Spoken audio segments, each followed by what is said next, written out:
There is a woman in Greek mythology blamed for every disease, every war, every form of suffering that has ever existed. Not because she was evil. Because she was built specifically, deliberately, to fail. The gods didn't give her free will. They gave her a single instruction designed to be broken, and then blamed her forever for breaking it. Her name was Pandora. And her story isn't really about curiosity. It's about what happens when someone is set up to fail before they even take their first breath. You've been told before not to do something, while everyone around you made sure you knew exactly where the forbidden thing was kept. You know that specific tension. The instruction technically says no. But the placement, the timing, the way it's mentioned, all of it says something else entirely. Psychologists call this reactance theory. The more forbidden something is made to feel, the stronger the urge to do it becomes. Social psychologist Jack Brem first documented this in 1966. When a choice is restricted, people don't just want the option more. The desire becomes measurably stronger the moment it's taken away. The Greek gods didn't have that vocabulary 3,000 years ago, but they understood exactly how it worked. Here's what the simplified version of this myth leaves out. Pandora wasn't born. She was manufactured.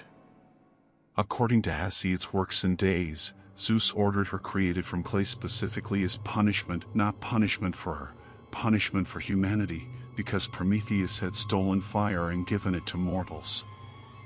Every god contributed something to her. Athena gave her skill. Aphrodite gave her beauty and charm.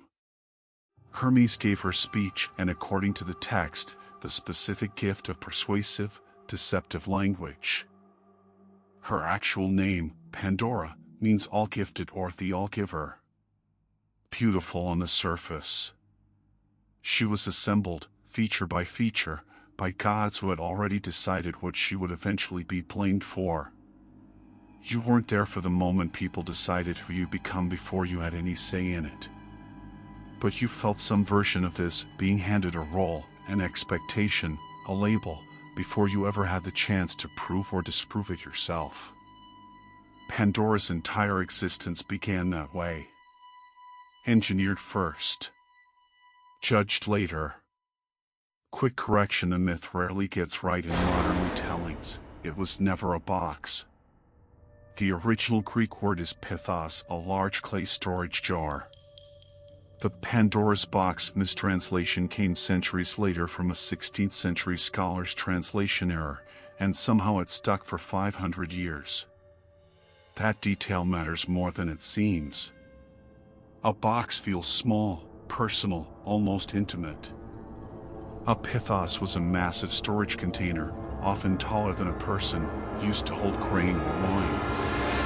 What she was given to guard wasn't a secret in her pocket. It was something enormous, deliberately placed in her care. She was given this jar as a wedding gift when she married Epimetheus, along with one instruction: never open it.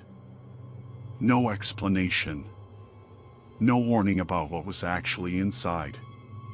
Just a command, handed to someone freshly created, with persuasive speech as one of her built-in traits, married into a household, surrounded by curiosity that the gods themselves had designed into her.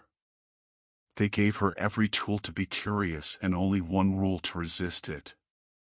You already know how that story ends. Not because she was weak. Because the entire situation was engineered for exactly one outcome. When Pandora finally opened the jar, what escaped wasn't one curse. According to Hesiod, it was every hardship that would ever touch human life: disease, sorrow, grief, old age, hard labor, every form of suffering humanity hadn't experienced before that moment.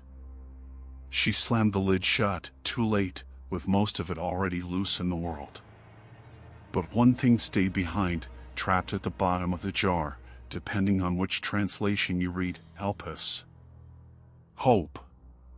Think about what that detail actually means.